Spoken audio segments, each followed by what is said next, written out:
On December 15, 2017, in one of Toronto's most opulent residences, a discovery shocked Canada and the entire world. Barry and Honey Sherman, an influential couple billionaires and philanthropists, were found dead under mysterious circumstances. Their demise instantly became a riddle, spawning countless questions and theories. Was it a robbery? Personal vengeance? Or a coldly orchestrated contract killing? Why, after years, does this enigma remain unsolved? Who could dare to take such a bold step? Let us delve into this intricate tale, woven with threads of business, betrayal, and the darkest of motives. Stay with us to uncover every detail. Barry Sherman was born on February 25, 1942, in Toronto, into a Jewish family. His father, Herbert Sherman, was a businessman who tragically passed away from a heart attack when Barry was merely 10 years old. Despite this tragedy, the boy grew into a gifted and determined child. Even in his school years, he exhibited remarkable aptitude for the sciences, which charted his future course. Barry graduated from the University of Toronto with a degree in engineering. Soon, he developed an interest in the chemical industry and decided to pursue a career in pharmaceuticals. After earning a doctorate from the Massachusetts Institute of Technology (MIT), he returned to Canada to continue the family business. At that time, his uncle, Louis Vin Nick, owned a small pharmaceutical company, Empire Laboratories. Barry acquired this company in 1967, marking the beginning of his meteoric rise in the pharmaceutical realm. A few years later, Sherman founded Apotex, a company that would eventually become Canada's largest producer of generic medications. Apotex not only provided affordable medicines to millions but also actively engaged in international trade. Barry earned a reputation not only as a successful entrepreneur but also as a man with a tough approach to business. His willingness to litigate against major pharmaceutical corporations defending their patents made him a controversial yet undeniably influential figure.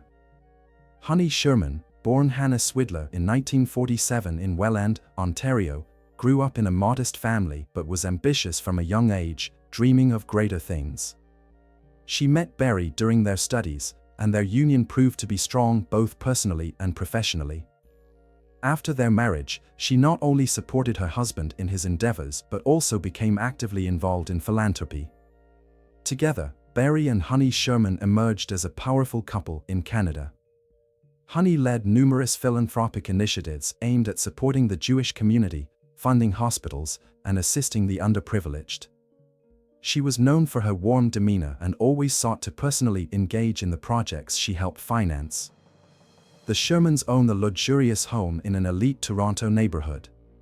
However, beneath the facade of prosperity lay tensions and conflicts stemming from both financial disagreements and Barry's business practices. He had repeatedly become the target of lawsuits from family members and business partners. These conflicts bred disputes in which parties contested their claims to a share of his vast fortune.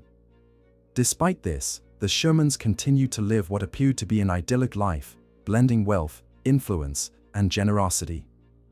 Their public personas were nearly impeccable, rendering the subsequent events shocking and inexplicable. The morning of December 15, 2017, began for the Toronto police with a distressing call. A contractor engaged in renovations at the Sherman residence discovered their bodies in the basement of the mansion located at 50 Old Colony Road, in one of the city's most prestigious areas. The report of two lifeless bodies, bound and seated beside the pool, led law enforcement to the scene. The Sherman home, surrounded by a high fence and surveillance cameras, had always been regarded as a fortress. Thus, the call not only shocked the officers but also raised numerous questions. At the time of their discovery, the couple's bodies were in an unnatural position. Both were kneeling, facing away from the pool, with their necks bound by leather straps attached to the railings. The investigators' first words suggested strange circumstances. The peculiarity of the situation lay in the fact that the Sherman residence had not been broken into.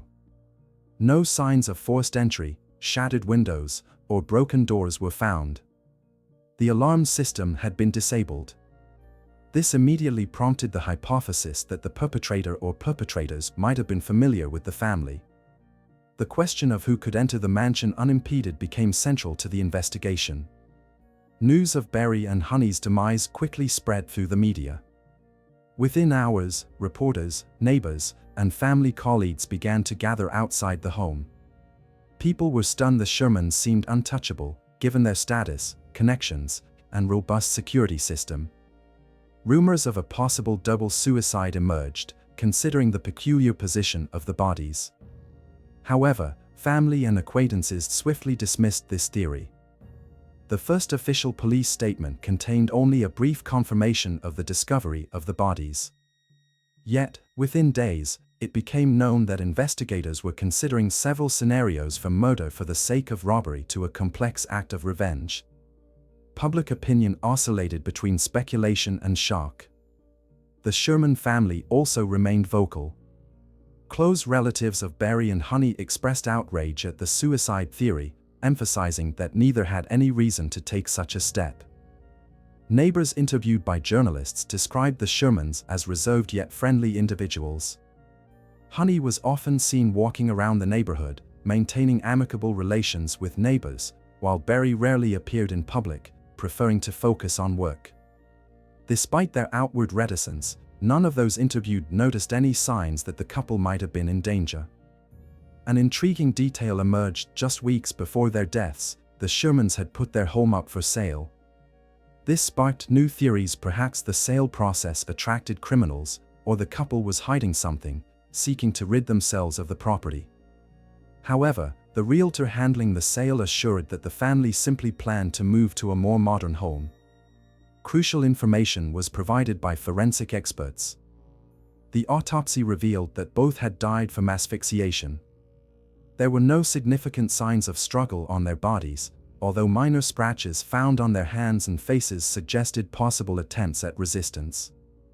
This bolstered the hypothesis that the attack occurred suddenly or that the Shermans had been immobilized prior to their murder.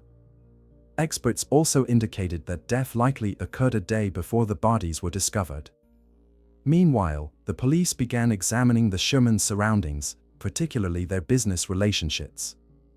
Over the years of successful operation, Barry had amassed numerous enemies, especially among competitors in the pharmaceutical industry.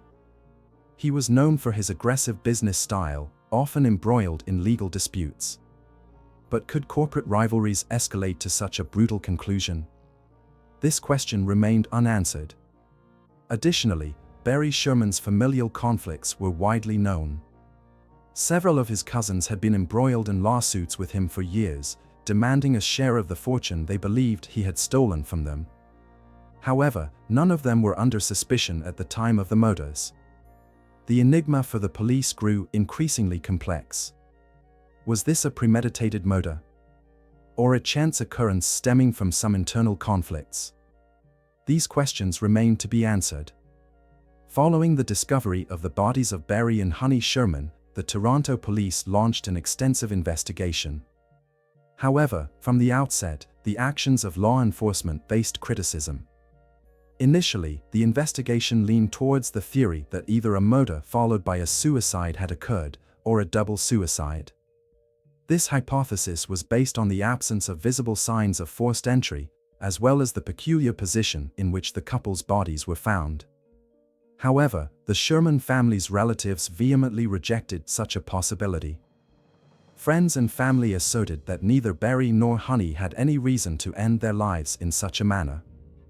Barry was engrossed in his business ventures and actively working on new deals. Honey, on the other hand, was preparing for family celebrations and discussing plans for the upcoming months. Moreover, both spouses remained vibrant and fully engaged in public life, which was entirely inconsistent with the notion of suicide. Under public pressure, the police were compelled to reassess their stance. Just a month into the investigation, an official statement was revised. The incident was now regarded as a targeted murder. However, the lack of significant progress in the case sparked a growing wave of criticism directed at the police. The first challenge for investigators was the crime scene. On the day the bodies were discovered, numerous individuals had entered the home, including relatives, police officers, and journalists. This led to the contamination of evidence and complicated the collection of proof. Additionally, the Sherman residence was vast, thousands of square feet of living space with dozens of rooms, making the search for potential traces of the perpetrator all the more difficult. Another complication lay in the extensive network of contacts that Berry and Honey maintained. Their circle included both influential allies and potential adversaries. Berry operated a large business involved in the production of generic medications significantly cheaper than their branded counterparts. This frequently led him into conflicts with major pharmaceutical companies, which accused Sherman of patent infringement. Some speculated that the murder could have been motivated by revenge for such disputes. Honey, in turn, was a more public figure, actively participating in charitable projects. Her kindness and generosity made her well liked. However, even within charitable circles, conflicts could arise. Possible financial disagreements or dissatisfaction from partners could not be ruled out. The initial theory: robbery.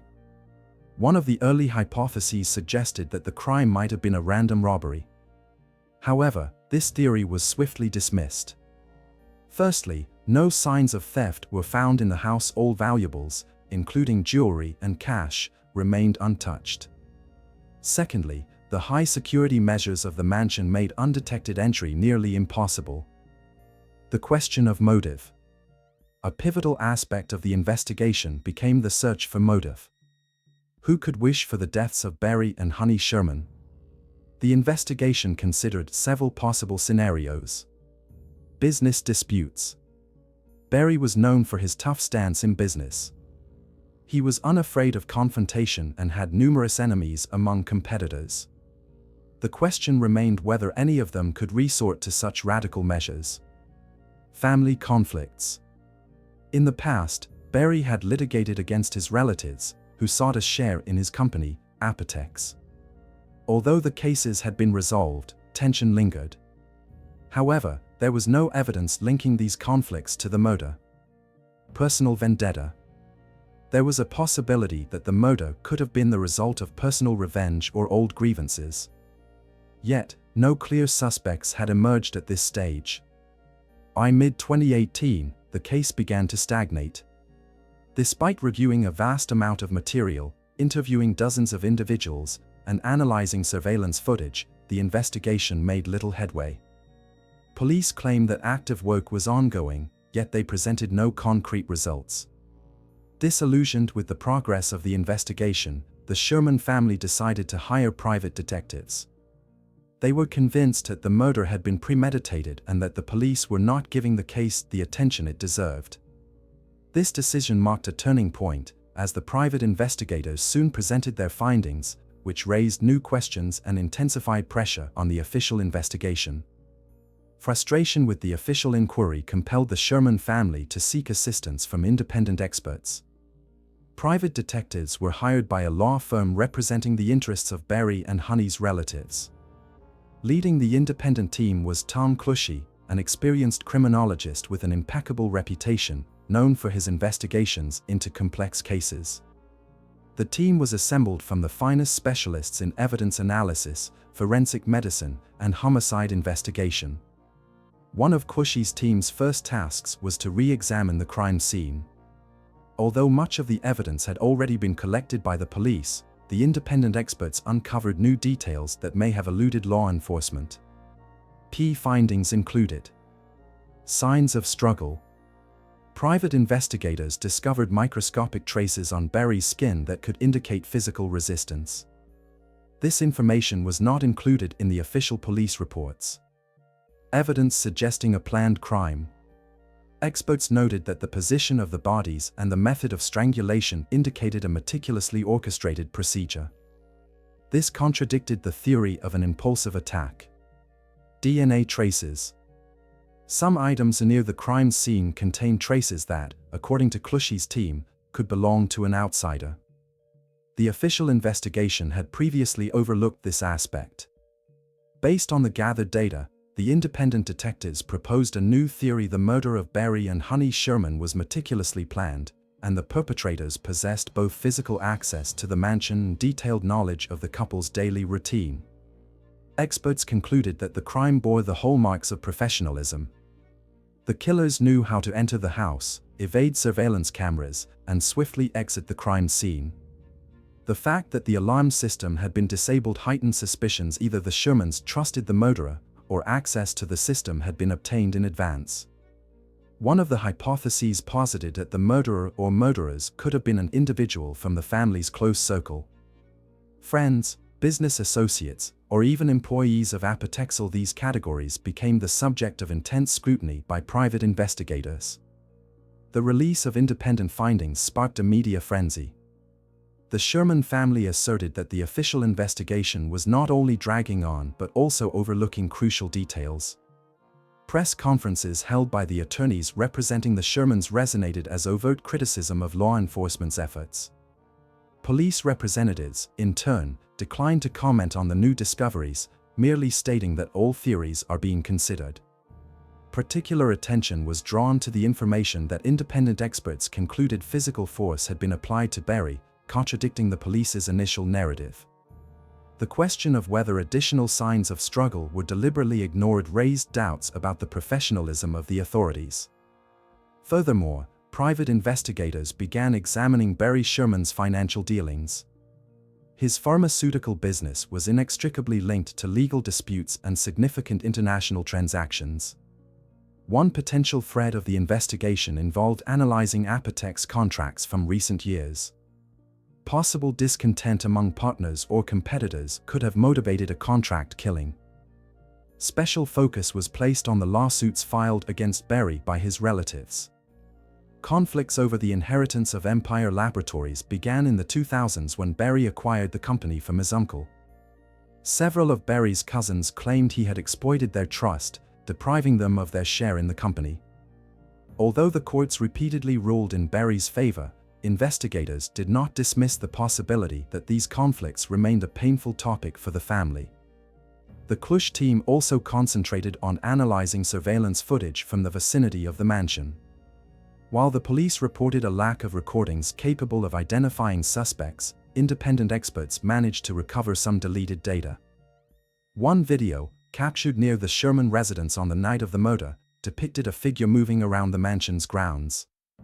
Although the quality of the recording was subpar, it became crucial evidence supporting the theory that the crime was committed from outside. The conclusions drawn by private investigators intensified pressure on the police. Media outlets, journalists, and the public began demanding greater transparency in the official investigation. Berry and Honey's relatives openly stated that without the assistance of independent experts, the case might have remained stagnant. Meanwhile, the police refused to disclose further details, citing the interests of the investigation. This only deepened the mistrust from relatives and the public. The investigation into the deaths of Berry and Honey Sherman gained national prominence. The public revelations from private detectives and pressure from the family continued to fuel interest in the case, while new evidence and hypotheses rendered it even more convoluted. Both the investigation and private detectives considered several primary theories, among which stood out. Berry Sherman had amassed numerous enemies throughout his career. His aggressive actions against major pharmaceutical companies often led to lawsuits, including allegations of patent infringement. Apotex, with its low prices, posed a threat to industry giants, making Berry an uncomfortable figure for competitors. Private investigators uncovered several business dealings that could have led to irreconcilable conflicts. One anonymous competitor openly stated in an interview that he considered Sherman's methods destructive to the market. However, no evidence linking this to the murder was found. Berry had repeatedly been a defendant in courts where his relatives sought to claim a share. The primary subject of disputes was his first company, Empire Laboratories, which he acquired from his uncle Louis Winnick. In 2007, several of Sherman's cousins claimed he had deceptively deprived them of their rightful inheritance. Although the case was closed in Berry's favor, the conflict left a significant mark. Independent experts noted that none of Berry's relatives officially fell under the category of suspects. However, Circumstantial evidence suggested that tensions in relationships could have played a role. Honey Sherman was a well-known philanthropist, yet her activities also sparked controversy. Some projects faced financial disputes or accusations of insufficient transparency. One such instance involved allegations of misappropriation of funds intended for charity. Although these claims were not officially substantiated, the investigation considered the possibility of personal motives among the couple's acquaintances. The professionalism with which the crime was executed led the police to consider the potential involvement of hired assassins. Both police and private investigators concluded that the killers acted with a high degree of preparation, were familiar with the couple's daily routines, and had access to their home. The analysis of DNA evidence became one of the most critical stages in the investigation. Samples were found that did not belong to either Barry or Honey. However, cross-referencing with databases yielded no results. The identities of the potential perpetrators remained unknown. Private detectives also conducted a re-evaluation of the mansion's security system. They concluded that the alarm had been manually disabled, suggesting that the killers either had access to the system or knew the code. Additionally, specialists discovered that someone had used the Wi-Fi network in the Sherman home on the night of their deaths. This fact raised suspicions, yet tracking the specific device proved impossible. The independent investigation by private detectives began to diverge significantly from the police's conclusions. Official representatives of law enforcement continued to assert that they were pursuing multiple theories but provided no new facts. In contrast, private investigators insisted that the police were not demonstrating the necessary diligence. The situation escalated when the Sherman family's lawyer announced to the media that police officers had allegedly lost some evidence. He further suggested that the case might be closed without resolution if public pressure subsided. These statements sparked a wave of outrage among Barry and Honey's relatives and friends. The Sherman case became one of the most talked about topics in Canada. Media outlets, bloggers, and crime analysts sought their own explanations for the events. Some theories veered into the fantastical, including conspiracies involving pharmaceutical corporations and the interference of intelligence agencies. Meanwhile, the public demanded justice, launching petitions and urging authorities to intensify investigative efforts. In response to mounting public pressure, the police established a hotline for citizens to share any information related to the case. However, most of the tips proved unhelpful, often revolving around unverified rumors and speculation. By the end of 2018, the investigation remained at a standstill. Despite efforts by both the police and private investigators, the perpetrators had not been identified. The case of Barry and Honey Sherman, despite its high-profile beginnings, risked becoming one of those unsolved mysteries. The family continued to pressure law enforcement, demanding greater transparency. Yet the central question lingered: who committed this double murder, and why? In the years that followed, the investigation into Barry and Honey Sherman's deaths remained one of Canada's most high-profile enigmas. Despite the efforts of police, private detectives, and international scrutiny, the case showed no signs of reaching a conclusion. Its impact on society, the justice system, and the business world, however, was undeniable. As of 2023, the case remained open. Toronto police issued sporadic updates, claiming that active work was underway. One senior detective leading the case noted that progress was slow due to the complexity and scale of the investigation. According to him, the best experts were involved, utilizing cutting-edge technologies, including DNA analysis and digital tracking. Yet tangible results were scarce. No suspects had been identified, and the investigation's primary hurdle was the absence of direct evidence linking anyone to the crime scene on the night of the murders. Investigators continued to explore hundreds of potential motives, ranging from Barry's business dealings to family disputes and personal relationships.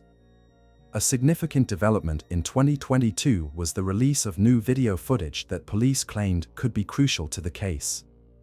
The footage captured an individual moving near the Shermans' home on the night of the murders. Authorities appealed to the public for help in identifying the person. However, the video yielded no significant leads, and the figure remained unidentified. The private team hired by the Sherman family continued its work, though its activity dwindled after the initial years. One of its last efforts involved bringing in international experts to analyze Berry's business dealings. This team speculated that the murder could have been orchestrated by foreign individuals with direct or indirect interests in eliminating the founder of Apotex. However, no evidence supporting this theory was presented. The Sherman family regularly expressed their disappointment with the official investigation's progress. Relatives argued that the lack of breakthroughs stemmed not only from objective challenges but also from insufficient commitment on the part of authorities. This sentiment resonated with the public, amplifying criticism of the Toronto police. After Barry Sherman's death, Apotex faced significant challenges. Without its founder, the company lost a substantial market share and was forced to restructure its operations. It soon scaled back production and laid off employees. Some competitors openly suggested that Barry's death had benefited major pharmaceutical corporations that opposed his affordable pricing policies. Moreover, Barry Sherman's murder shifted the way Canadian business leaders approached security. Many entrepreneurs, particularly those with international ventures, heightened the security of their homes and re-evaluated their personal safety measures. The case of Barry and Honey Sherman left an indelible mark on Canadian society. Their deaths raised questions about the effectiveness of law enforcement, the ability to solve complex crimes, and the pursuit of justice. The family repeatedly stated that the Shermans were victims not only of their killers but also of systemic bureaucratic and procedural failings that prolonged the case's resolution. In memory of Barry and Honey Sherman, their relatives continued many of the philanthropic initiatives the couple had begun. Foundations established by Honey carried on their work, supporting the Jewish community in funding medical research. Their names became symbols of both success and tragedy. The murder of Barry and Honey Sherman remains an unresolved mystery. Despite years of investigation, extensive resources, and the combined efforts of police and private detectives, the killers have not been found. This crime underscored the fragility of the justice system, even in one of the world's most prosperous nations. The memory of Barry and Honey Sherman endures not only through their accomplishments but also through the unanswered questions surrounding their deaths. Who committed this brutal crime, and why? Will the authorities ever shed light on the circumstances of their demise? These lingering questions continue to haunt Canadian society, casting doubt on the system's ability to protect its citizens, regardless of their status or prominence.